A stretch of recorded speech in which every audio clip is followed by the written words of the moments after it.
The home of blessings was being held under watch in prison of tribulations, but intense prayer was being made to God, on his behalf by the home of blessings warriors. Suddenly, an angel of God stood there, and a light shone in the cell. He tapped Peter's side and woke him. "Hurry! Get up!" he said, and the chains fell off his hands.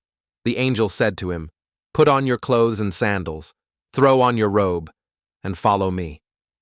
Having passed a first guard and a second, they arrived at the iron gate leading to the city. This opened to them by itself, and they made their exit.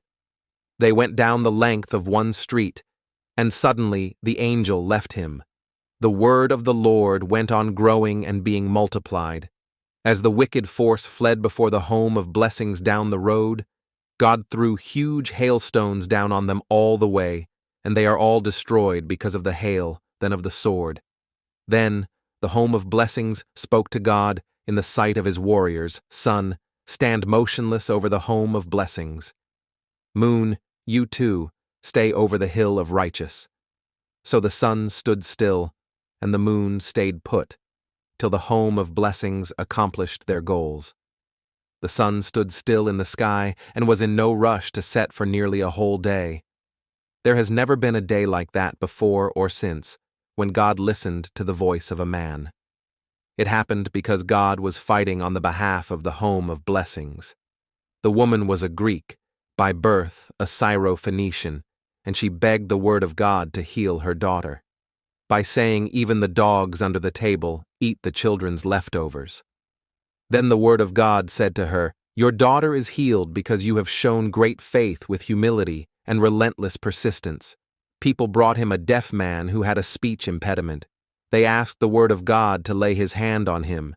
Taking him off alone, away from the crowd, the word of God put his fingers into the man's ears, spat, and touched his tongue.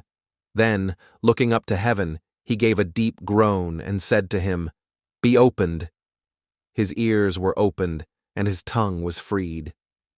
He began speaking clearly.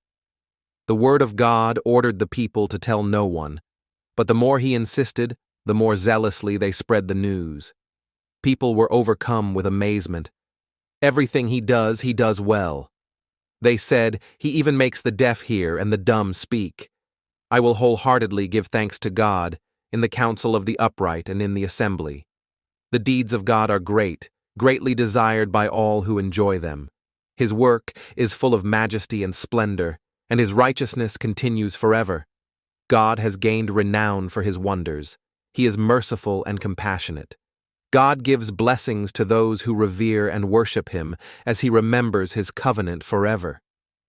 God shows the home of blessings warriors how powerfully he works by giving us grace, peace, and true blessings as our heritage. The works of his hands are truth and justice. All his words can be trusted. The word of God has been established forever and ever. The words must be carried out truly and honestly. God will send redemption to the home of blessings warriors and decreed that his covenant should last forever. His name is holy and fearsome. The first and foremost point of wisdom is to serve God with your heart and mind and soul and body. All those living by it will gain good common sense.